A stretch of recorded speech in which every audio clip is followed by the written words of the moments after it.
प्यारे बच्चों, good morning. Maths में यूक्लिड विभाजन प्रमेय का और यूक्लिड विभाजन एल्गोरिदम आप पढ़ चुके हैं, उस पर बेस क्वेश्चंस कर चुके हैं।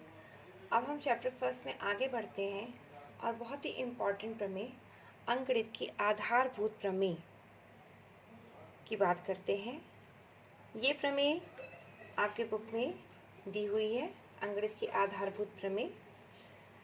इस प्रमेय का सर्वप्रथम वर्णन जो यूक्लिड की एलिमेंट्स की पुस्तक में था, लेकिन इसकी उत्पत्ति यानी इसको प्रूफ जिस महान गणितज्ञ ने किया वो थे कार्ल फ्रेडरिक गॉस, जिनको गणितज्ञों का राजकुमार भी कहा जाता है। ये प्रमेय कहती है कि प्रत्येक भाज्य संख्या का गुणनखंडन अभाज्य संख्याओं के गुणनफल के रूप में किया जा सकता है तथा यह गुणनखंड संख्याओं के क्रम को छोड़कर अद्वितीय होता है। अभाज्य संख्याओं की बात करें तो आपको याद होंगी, अभाज्य संख्याएं कैसी संख्याएं होती हैं जो स्वयं और एक को छोड़ के और किसी से विभाजित नहीं होती हैं। ये आपके सामने जितनी भी संख्याएं लिखी हैं, ये सारी कैसी संख्याएं हैं? ये अभाज्य संख्याएं हैं, क्योंकि ये या तो खुद से इनमें भाग जाता है या फिर एक से इनमें भाग जाता है। ठीक है, तो ऐसी संख्याओं को क्या कहते हैं? अभाज्य संख्याएं। इंग्लिश में इनको हम प्राइम नंबर्स कहते हैं। चलिए, अभाज्य संख्या मैंने ले ली 42। 42 का अगर हम गुणनखंड करें तो 42 को हम क्या लिख सकते हैं? 7 × 6। 7 का पहाड़ा 6 बार पढ़ने पे हमको 42 मिलता है। अब 7 तो नहीं, लेकिन 6 को हम क्या लिख सकते हैं? 2 × 3। तो यहाँ पे हम देख रहे हैं 42 का जो गुणनखंड हुआ है वो अभाज्य संख्याओं के गुणनफल के रूप में हो गया है। ठीक है, यहाँ पे 2, 3, 7 सब कैसी संख्याएं हैं? ये अभाज्य संख्या है।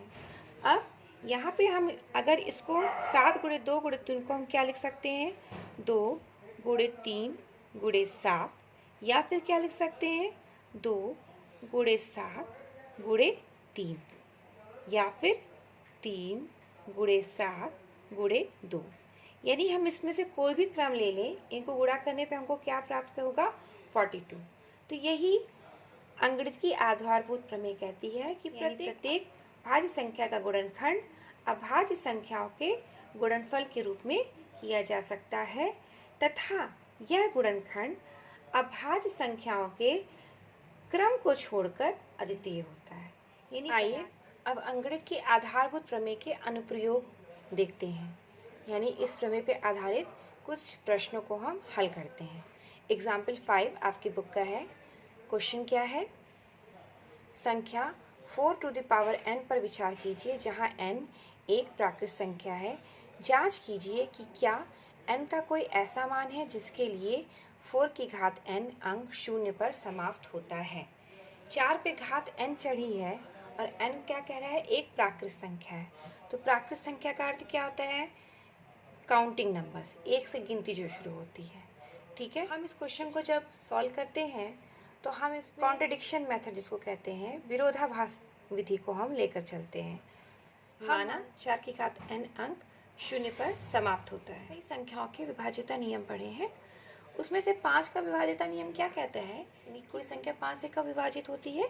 यदि उस संख्या के इकाई के स्थान पे 0 या 5 होता है। तो हम यहाँ पे मान के चल रहे हैं कि 4 की घात n अंक 0 पर समाप्त हो रहा है। तो इसका अर्थ क्या हो गया कि 4 की घात n अंक जो है वो 5 से विभाज्य होगा। इसका अर्थ क्या होगा कि अगर हम 4 की घात n के अभाज्य गुणनखंड करें तो उस गुणनखंड में हमको 5 भी प्राप्त होगा, जैसे का अंकगणित की आधारभूत प्रमेय कहती है। अंकगणित की आधारभूत प्रमेय क्या कहती है कि प्रत्येक भाज्य संख्या को अभाज्य संख्याओं के गुणनखंड के रूप में व्यक्त किया जा सकता है। तो चूंकि हम जब ये मान के चल रहे हैं कि ये अंक 0 पर समाप्त हो रहा है, तो उसका मतलब क्या है कि ये 4 की घात n जो है वो 5 से विभाज्य होगा। और फिर इसका अर्थ क्या हो गया कि 4 की घात n के गुणनखंड में 5 भी होगा। लेकिन हम 4 की घात n को क्या लिख सकते हैं?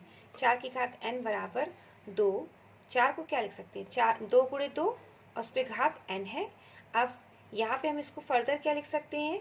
2 × 2 को 2 की घात 2 और पूरे की घात n। यानी हम 4 की घात n को क्या लिख सकते हैं? 4 की घात n बराबर 2 की घात 2n। ठीक है, इस 2 को हम बाहर ले आए हैं। अब यहाँ पे क्या है, n क्वेश्चन में क्या कहा है, n एक प्राकृत संख्या है। प्राकृत संख्या का मतलब काउंटिंग नंबर्स, यानी n बराबर क्या मिलेंगे, 1 2 3 4 एंड सो ऑन, गिनतियाँ। यानी कि अगर हम यहाँ पे 4 की घात n का जो गुणनखंड है इसको हम एक्सपेंड करें, विस्तारित करें, तो यहाँ पे n का मान जो है 1 2 3 4 है। इस कारण 4 की घात n के गुणनखंड में हमको केवल 2 के ही गुणनफल प्राप्त होंगे। यानी अंकगणित की आधारभूत प्रमेय से क्या हो गया कि 4 की घात n के गुणनखंड में 2 के अतिरिक्त अन्य कोई अभाज्य संख्या नहीं होगी। क्यों नहीं होगी, क्योंकि n का मान क्या है, यहाँ पे काउंटिंग नंबर से, तो n की घात कितनी भी चढ़े, अगर n का मान हम 1 ले लेते हैं तो 2 की घात कितना हो जाएगा, 2। n की घात हम 2 ले लें तो 2 की घात क्या हो जाएगा, 2 दूनी। देखिए अगर हम फॉर एग्जाम्पल n बराबर 2 लेते हैं तो यहाँ पे क्या हो जाएगा, 4 की घात n बराबर 2 की घात 2 गुणे 2, यानी ये क्या हो गया, 2 की घात 4, यानी 2 की घात 4 का मतलब क्या हो गया, 2 गुणे 2 गुणे 2 गुणे 2। तो ये तो वो कंडीशन है जब हमने n बराबर 2 लिया है। तो यहाँ पे हमको मिल गया 2 की घात 4, यानी इस 4 की घात n के गुणनखंड में हमको सिर्फ अभाज्य संख्या 2 ही प्राप्त हो रही है। इसी प्रकार से हम n बराबर 3 लेंगे तो भी 2 की घात 2n, यानी 2 गुणे 3, n की जगह हमने 3 लिख दिया है, यानी हो गया 2 की घात 6, यानी 2 का 6 बार गुणा। तो इस प्रकार होने पर 2 रखने पे, 3 रखने पे हमको 4 की घात n के गुणनखंड में केवल 2 ही प्राप्त हो रहा है बार बार। इसीलिए अंकगणित की आधारभूत प्रमेय से क्या हो गया कि 4 की घात n के गुणनखंड में 2 के अतिरिक्त अन्य कोई अभाज्य संख्या नहीं होगी। लेकिन जब हमने ये माना था कि 4 की घात n अंक 0 पर समाप्त होता है, तो हमारे पास क्या कंक्लूजन आ रहा था कि 4 की घात n के गुणनखंड में 5 भी होगा।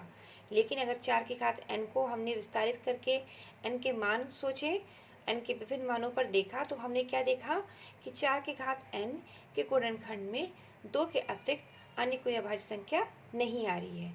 तो यहाँ पे विरोधाभास हो रहा है। पहले हम कह रहे हैं कि इसके गुणनखंड में 5 भी आ जाएगा, और अब हम कह रहे हैं कि इसके गुणनखंड में 2 के अतिरिक्त अन्य कोई अभाज्य संख्या नहीं होगी। तो ये विरोधाभास कहाँ से आ रहा है, ये हमारी परिकल्पना से आ रहा है, जो कि हमने माना था कि 4 की घात n अंक 0 पर समाप्त होता है। तो इसका अर्थ क्या हो गया कि हमारी परिकल्पना गलत है। इसलिए हम क्या कंक्लूजन निकालेंगे कि 4 की घात n अंक n के किसी भी मान के लिए 0 पर समाप्त नहीं होगा। चलिए इसी क्वेश्चन की तरह आपके एक्सरसाइज 1.2 का क्वेश्चन नंबर 5 है। ये क्वेश्चन क्या कहता है कि जांच कीजिए कि क्या किसी प्राकृत संख्या n के लिए 6 की घात n अंक 0 पर समाप्त होगा। लास्ट क्वेश्चन में 4 की घात n था, यहाँ पे हमें क्या मिल रहा है, 6 की घात n। ठीक है, हम मान लेंगे कि 6 की घात n अंक 0 पर समाप्त हो रहा है। तो हम मान रहे हैं, माना 6 की घात n अंक n के किसी मान के लिए 0 पर समाप्त होता है। तो इसका अर्थ क्या हो जाएगा कि ये संख्या जब 0 पर समाप्त होगी तब वो 5 से विभाजित होगी। तो फिर इसका क्या हो जाएगा कि 6 की घात n के अभाज्य गुणनखंड में 5 भी होगा। लेकिन 6 को हम क्या लिख सकते हैं, देखिए 6 की घात n बराबर हम लिख सकते हैं, 6 का गुणनखंड क्या होता है, 2 गुणे 3, और इस पर घात n हो गया। घातांक के नियम आपने क्लास 1 में पढ़े थे। क्लास 9 में क्या था, a गुणे b की घात n अगर हो तो क्या हो जाता है, a की घात n गुणे b की घात n। तो यहाँ पे देखिए, यहाँ पे हम इसको अलग कर सकते हैं, तो ये क्या हो जाएगा, 2 की घात n गुणे 3 की घात n। तो यानी 6 की घात हम n को हमने दिखा दिया कि 6 की घात n कैसे लिखी जा सकती है, 2 की घात n गुणे 3 की घात n। अब यहाँ पे क्या है, n क्या है? प्राकृत संख्या, यानी n का मान क्या होगा? 1 2 3 4 एंड सो ऑन। यानी यहाँ 6 की घात n के गुणनखंड में अभाज्य संख्याएं 2 और 3 ही आएंगी। n का कोई भी मान हम रख लें, सपोज फॉर एग्जाम्पल अगर मैं आपको दिखाऊं कि n बराबर अगर हम 1 लेते हैं तो क्या हो जाएगा? 6 की घात n 2 गुणे 3, यानी 6 बराबर हो जाएगा हमारे पास 2 गुणे 3। n की घात 2 ले लें तो 6 की घात 2 क्या हो जाएगा? यानी ये हो जाएगा 2 की घात 2 गुणे 3 की घात 2। तो इस प्रकार हम देख रहे हैं n का कोई भी मान लेते हैं 1 से शुरू करके, तो 6 की घात n के गुणनखंड में हमको 2 की घातें और 3 की ही घातें मिलेंगी, कहीं पे हमको 5 नहीं मिल रहा है। इसलिए यहाँ से हम क्या निष्कर्ष निकालेंगे कि 6 की घात n के गुणनखंड में अभाज्य संख्याएं 2 और 3 को छोड़कर अन्य कोई अभाज्य संख्या नहीं होगी। लेकिन अभी शुरू में क्या था, जब हम ये मान के चल रहे थे 6 की घात n अंक अगर शून्य पर समाप्त होता है तो 6 की घात n के अभाज्य गुणनखंड में 5 भी होगा। लेकिन बाई फैक्ट हमने दिखा दिया है कि 6 की घात n के गुणनखंड में 2 और 3 की ही घातें होंगी, अन्य कोई अभाज्य संख्या नहीं होगी। यानी कि हमारा मानना कि 6 की घात n अंक n के किसी मान के लिए शून्य पर समाप्त होगा, ये गलत है। इसलिए हमारी परिकल्पना गलत है, यानी कि 6 की घात n अंक n के किसी भी मान के लिए शून्य पर समाप्त नहीं होगा। अब एक्सरसाइज 1.2 का क्वेश्चन नंबर 6 है। ये क्वेश्चन क्या कहता है? व्याख्या कीजिए कि 7 गुणे 11 गुणे 13 प्लस 13 और 7 गुणे 6 गुणे 5 गुणे 4 गुणे 3 गुणे 2 गुणे 1 प्लस 5 भाज्य संख्याएं क्यों हैं?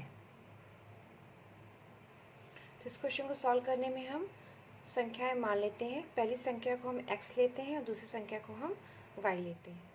अब देखिए यहाँ पे अगर हम 13 कॉमन ले लेते तो हमको क्या मिल रहा है? 7 गुणे 11 गुणे 1 प्लस 1। अब ब्रैकेट के बाहर हमें एक अभाज्य संख्या 13 मिली और ब्रैकेट के अंदर ये संख्या है। अगर ये संख्या अभाज्य हो गई तो भी हमें x के गुणनखंड में 2 अभाज्य संख्याएं मिलेंगी, एक पहली 13 और दूसरी ये ब्रैकेट वाली संख्या।